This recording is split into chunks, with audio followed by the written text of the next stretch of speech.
La cuenta del Omer, conocida en hebreo como Sefirat HaOmer, es un periodo que aparece entre las fiestas de la primavera y verano, que dura 49 días, es decir, 7 semanas. En Levítico 23, versos 9 al 6, encontramos tal instrucción, pero esta ha llegado a convertirse aparentemente en un texto difícil de descifrar, lo cual ha generado principalmente dos corrientes de interpretación que han debatido a lo largo de los siglos, las escuelas rabínicas caraítas, provocando que ambas cuentas sean en diferentes días. La escuela rabínica se basa en la Torá escrita y la Torá oral, codificada en el Talmud y otros trabajos rabínicos. El judaísmo rabínico surgió a partir de los fariseos en el siglo III antes de la Era Común como una figura que buscaba desplazar a los sumos sacerdotes saduceos. Tras la destrucción del Segundo Templo, en el año 70 después de la Era Común, el rabinato se consolidó como la nueva autoridad y escuela espiritual de los judíos y se convirtió en la forma principal del judaísmo desde el siglo VI. La escuela caraíta reconoce al Tanaj, lo que conocemos como Antiguo Pacto o Testamento, como única autoridad religiosa, afirmando que cada persona debe estudiar e interpretar el Tanaj por sí mismo, sin seguir dogmas o tradiciones humanas. El caraísmo surge con la unión de varios movimientos antitalmúdicos, pero su origen exacto se desconoce. Para nosotros, ajenos a la nación e historia judía, se torna aún más complicado, más si desconocemos en el idioma que fue preservado el pasaje, es decir, en hebreo. Y esto se debe a que en la mayoría de los casos la traducción de la Biblia que más utilizamos es la versión Reina Valera 1960, la cual leeremos de manera literal, por lo que el texto dice: Y habló Jehová a Moisés diciendo: Habla a los hijos de Israel y diles: Cuando hayáis entrado en la tierra que yo os doy y seguéis su mies, traeréis al sacerdote una gavilla por primicia de los primeros frutos de vuestra siega, y el sacerdote mecerá una gavilla delante de Jehová para que seáis aceptos. El día siguiente del día de reposo la mecerá.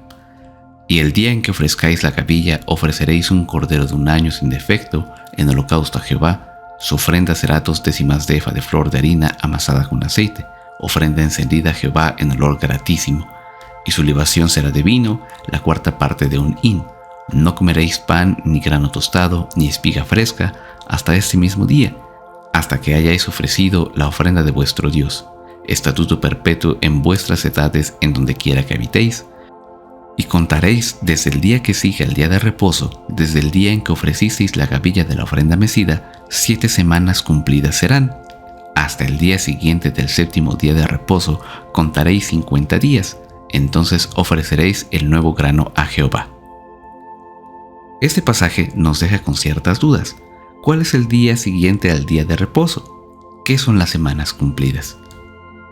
Bueno, en esta ocasión haremos un nuevo intento por resolver este problema. Si tú ya nos has escuchado en estos años, sabrás que tenemos un pequeño estudio de este mismo tema y hemos querido darle un upgrade, es decir, una mejora o una actualización, por lo que te invitamos a continuar este estudio de la serie de las fiestas de Yud-Hei Vav-Hei. Entonces, ¿cómo resolver este enigma? Para ello, veremos las dos interpretaciones del pasaje y las compararemos con el texto en hebreo. En primera mención, la escuela rabínica interpreta que el día en que comienza esta cuenta es en el 16º día del mes primero, conocido como Nisán. Esto se debe a que ellos toman como referencia a la primera ocasión en que el pueblo de Israel presentó el Omer Rashid, es decir, la primera gavilla, en los tiempos de Josué, y que ésta concluye el 5º día del mes tercero, conocido como Siván, decretando que anualmente se realizaría en la misma fecha.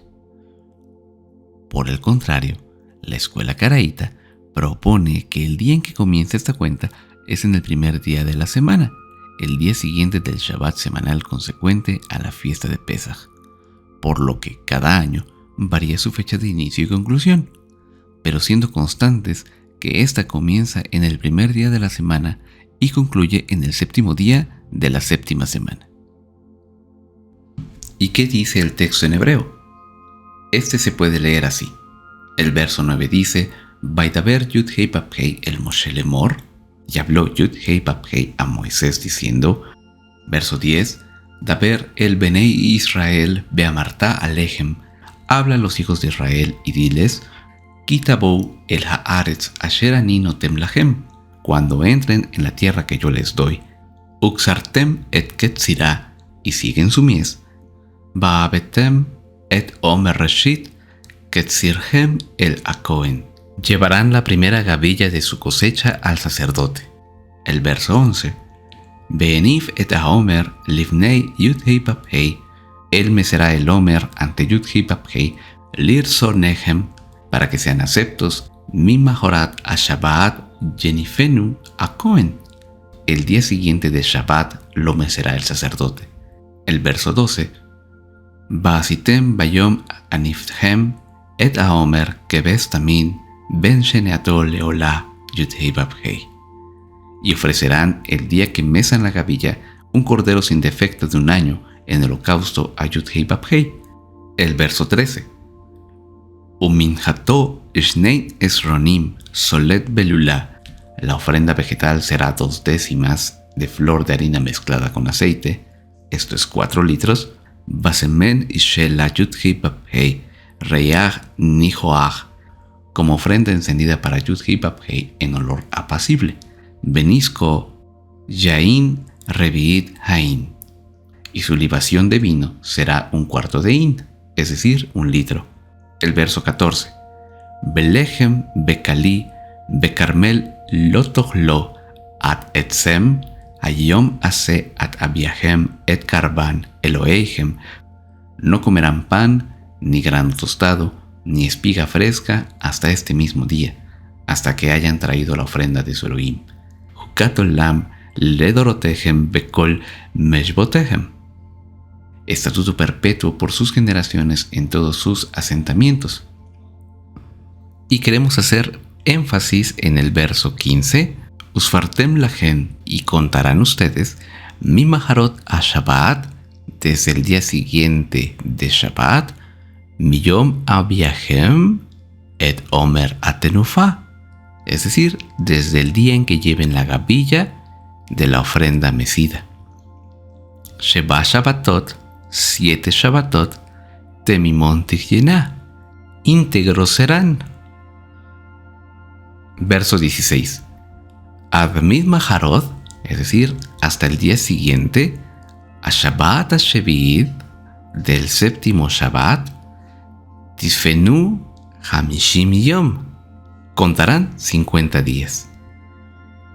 Vejikraktam minja hadashah, y presentarán la ofrenda del grano nuevo, la Yudhei Babhei, al Eterno, a Yudhei Babhei.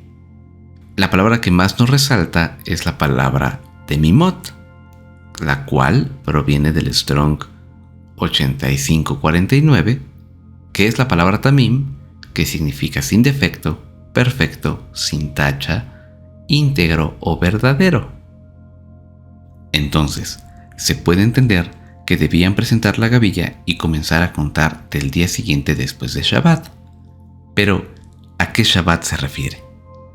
Sabemos que en los días de la semana hebrea, el único día que tiene nombre es el 7º, pues los demás días se nombran solo por números ordinales. En la semana común del calendario gregoriano corresponden de la siguiente manera: Yom Rishon, el día primero, que abarca del ocaso del sábado al atardecer del domingo. Yom Sheni, el día segundo, ocurre de la puesta del sol del domingo al ocaso del lunes. Yom Shlishi, el día tercero, comienza al atardecer del lunes y culmina a la puesta del sol del martes. Yom Revi'i, el día cuarto, corresponde del ocaso del martes al atardecer del miércoles. Yom Hamishi, el día quinto, empieza la puesta del sol del miércoles al ocaso del jueves. Yom Shishi, el día sexto, inicia al atardecer del jueves y finaliza a la puesta del sol del viernes. Yom Shevi'i, el día séptimo, lleva por nombre Yom Shabbat, es decir, día de reposo, que comienza al ocaso del viernes y culmina a la puesta del sol del sábado, reiniciando el ciclo semanal. Y como lo mencionábamos al principio, la primera interpretación sugiere que ese Shabbat que aparece en los versos 11 y 15 corresponde al primer día de Hag HaMatzot, la fiesta de los panes sin levadura, pues este se conmemora como un día de reposo y que al día siguiente, o sea, el segundo día de la festividad, comienza la cuenta de 7 semanas. Sin embargo, sabemos que el primer día de los panes sin levadura es nombrado en la tradición como un Yom Tov, y este título solo corresponde a los días de reposo de las festividades bíblicas, los cuales son 2 días de Pesaj, la fiesta de Shavuot y los 2 días de Sukkot, y se observan siguiendo las leyes y costumbres de un Shabbat.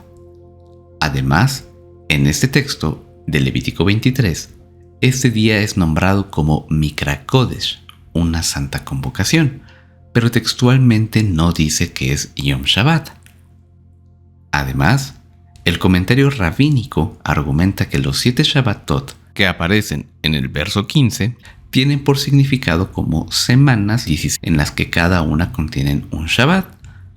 El problema que nosotros encontramos es que si tomáramos este principio como regla, en la que las fechas de la celebración varían cada año de la semana, comenzaríamos a contar el 16 de Nisan, fecha que puede variar entre los días de la semana, siendo en este año judío 5783, este día corresponde a la tarde del jueves 6 de abril de 2023, es decir, en Yom Hamishi, el día quinto.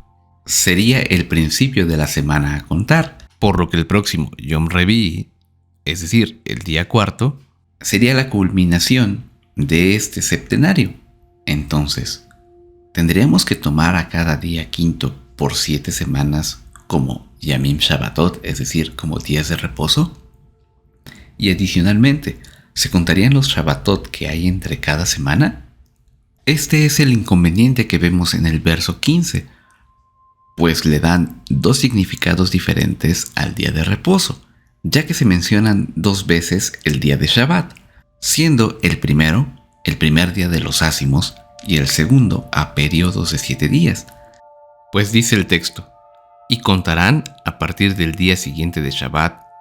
Este es el día de reposo del primer día de Hamatzot. Y más adelante leemos, 7 Shabbatot íntegros serán. Aquí, a la palabra Shabbatot le dan por significado como semanas en las que cada una contienen un Shabbat.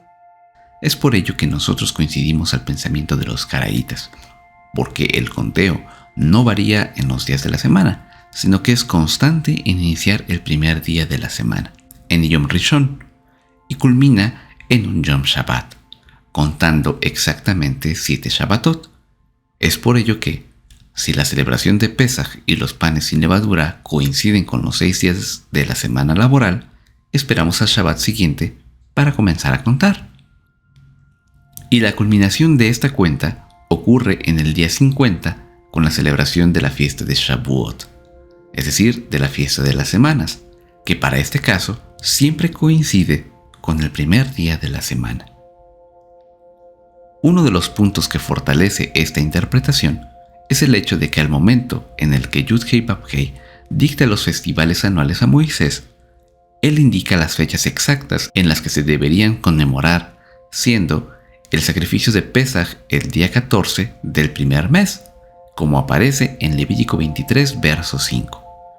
La fiesta de Hamatzot comienza el día 15 del primer mes, como lo indica Levítico 23, verso 6. La fiesta de las trompetas, Yom Teruah, se celebra el primer día del séptimo mes. Esto lo leemos en Levítico 23, verso 24. El día de la expiación, Yom Kippur, se conmemora el día 10º del primer mes, como aparece en Levítico 23, verso 27. Y por último, la fiesta de las cabañas, Sukkot, que inicia el día 15 del mes séptimo, como lo indica Levítico 23, verso 34. ¿Por qué Adonai no señaló el inicio de la cuenta el día 16 del primer mes? ¿O por qué no ordenó celebrar la fiesta de las semanas el día sexto del mes tercero? Creemos que esto se debe al mandamiento de Levítico 23, verso 15, de contar estos 50 días. Es por ello que cada día tendremos que enumerarlos. En nuestras redes sociales y en nuestros canales de Telegram y WhatsApp estaremos compartiendo este conteo conforme a la interpretación caraíta, por lo que te invitamos a seguirnos y unirte a nuestros grupos. La mayor prueba de efectuar esta interpretación es la resurrección del Mesías. En este año, las celebraciones coinciden a las del año en el que Yeshua fue sacrificado, siendo la tarde del miércoles 22 de marzo el inicio del mes primero. Comenzamos a contar 10 días, que en la Torá nos indica que en ese día se apartaría al cordero que serviría como el sacrificio de Pesaj. Eventualmente, es en este día que Yeshua entró montado en un burrito. Esto lo relata el Evangelio de Juan, capítulo 12, versos 12 al 16. Este día décimo coincidió al ocaso del viernes 31 de marzo, que casualmente, en la tradición judía, a este Shabbat previo a Pesaj se le conoce como Shabbat Agadol, el gran Shabbat. Para la tarde del martes 4 de abril comenzó el día 14 del mes, en la que el Mesías realizó la famosa Santa Cena, en la que Yeshua anunció por última vez su muerte. Durante la medianoche, que da comienzo al miércoles 5 de abril, el Mesías fue arrestado y llevado ante Caifás, como lo describe los Evangelios de Mateo, capítulo 26, versos 36 al 75. El Evangelio de Marcos, capítulo 14, versos 32 al 72. El Evangelio de Lucas, capítulo 22, versos 39 al 71. Y el Evangelio de Juan, capítulo 17, verso 1 al capítulo 18, verso 26. Para el amanecer, fue llevado ante Pilato para ser interrogado y condenado a la cruz. Esto ocurre en la hora tercera del día hebreo, que coincide entre las 9 y 10 de la mañana. Esto lo leemos en Mateo 27, versos 1 al 31. También en el Evangelio de Marcos, capítulo 15, versos 1 al 20. Así como en el Evangelio de Lucas, capítulo 23, versos 1 al 25. Y el Evangelio de Juan, capítulo 18, verso 28, al capítulo 19, verso 16. El Mesías fue crucificado en la hora sexta, es decir, al mediodía, hasta la hora novena, que coincide entre las 3 y 4 de la tarde, cuando Yeshua entrega su espíritu. Al mismo tiempo, los Kohanim, es decir, los sacerdotes, sacrificaban el cordero de Pesaj, cumpliendo así la ley del sacrificio que aparece en Levítico 23, verso 5. Yeshua no pudo morir el día 13 del mes primero, ya que esto no tendría valor ni significado alguno. Él debía cumplir con las instrucciones de la Torá. Hacemos un énfasis en este punto, ya que hay comunidades que celebran el día 14 como un Shabbat, retrasando los eventos ya mencionados al día 13. Pero esto es un grave error. El día 14 no se festeja como un día de reposo, solo se conmemora el momento del sacrificio. A este día se le conoce como el día de preparación, pues conecta con la fiesta de los panes sin levadura. Y como lo mencionábamos anteriormente, el primer día del festival sí se festeja como un día de reposo, un Mikra Kodesh. Y al ser el día de la preparación, José de Arimatea pidió a Pilato el cuerpo del Mesías, envolviéndolo en lienzos de lino y llevándolo a la sepultura, para así poder celebrar de Hag HaMatzot a la puesta del sol, dando inicio a los 3 días y 3 noches que Yeshua había profetizado que resucitaría.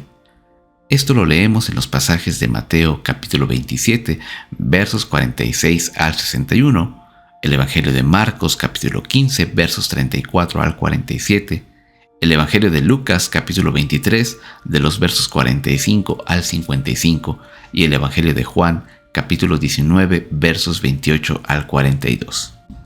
Por lo que el primer día de los ácimos comienza al ocaso del miércoles 5 de abril y concluye al atardecer del jueves 6 de abril, siendo la primera noche y el primer día.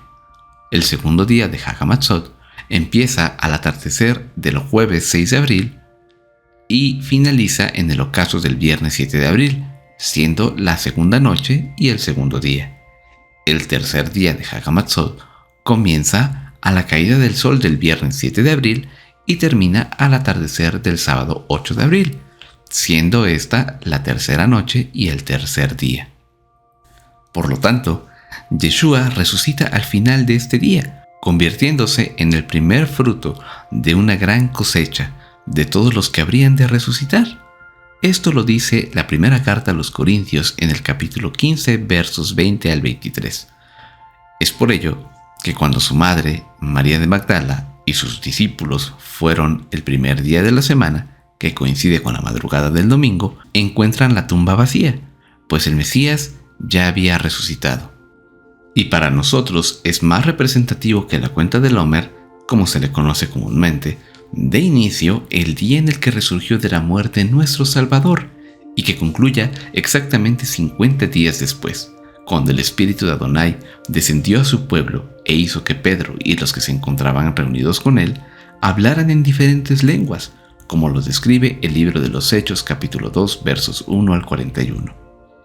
Es por ello que con todo lo mencionado, estemos convencidos de la manera en que realizamos esta celebración. A pesar de todo ello, respetamos a los creyentes que realizan el conteo de la manera más conocida, puesto que, como lo hemos dicho, se trata de interpretación, y solo Yeshua será quien nos revele toda la verdad. Pero hacemos este comentario para invitarlos a meditar en la manera de cómo realizan este conteo. Es de esta forma que concluimos este interesante tema. Esperamos que este pequeño estudio sea de bendición para todos los que escuchan y lo estudian. Celebremos las fiestas de Yud-Hei Vав-Hei en armonía. Seamos un solo espíritu, un solo pueblo, una sola nación.